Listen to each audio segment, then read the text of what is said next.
পশ্চিমবঙ্গ জুড়ে শৈত্যপ্রবাহ চলছে এবং জারি থাকবে। শৈত্যপ্রবাহের জন্য রাস্তাঘাট থেকে শুরু করে সব ফাঁকা থাকছে, কারণ এত ঠান্ডা পড়েছে যে বলার কথা নেই।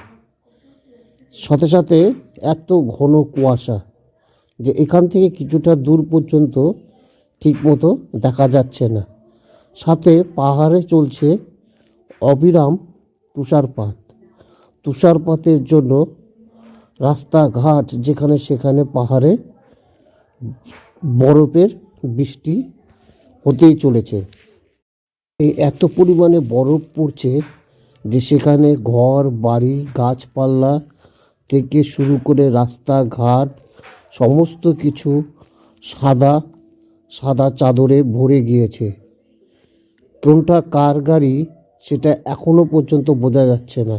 সব গাড়ি বরফের মধ্যে ঢুকে গিয়েছে, তার নাম্বার থেকে শুরু করে কিছু দেখা যাচ্ছে না। রাস্তাঘাটে লোকজনের সংখ্যা খুবই কম। এত তীব্র ঠান্ডা পড়েছে যে সেখানকার জনবসতি এলাকা প্রায় নিস্তব্ধে পরিণত হয়েছে। ভারতের সব দেশের একাধিক রাজ্যে বর্তমানে শৈত্যপ্রবাহ মতো পরিস্থিতি চলছে।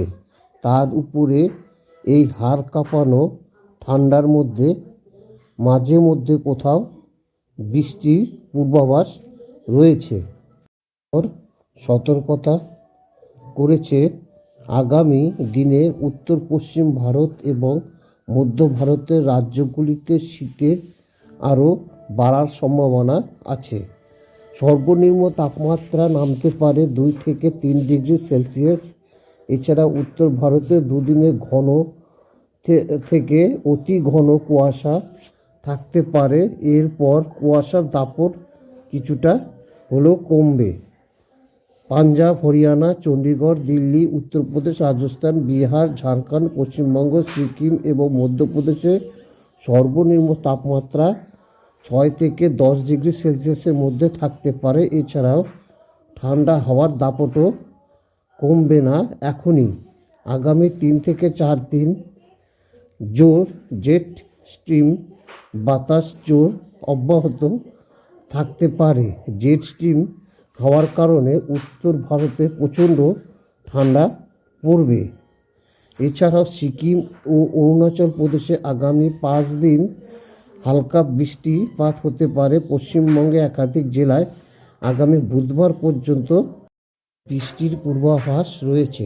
আবহাওয়া দপ্তর জানিয়েছে 22শে জানুয়ারি সকাল পর্যন্ত পাঞ্জাব, হরিয়ানা এবং চণ্ডীগড়ে ঘন থেকে খুব ঘন কুয়াশা থাকবে।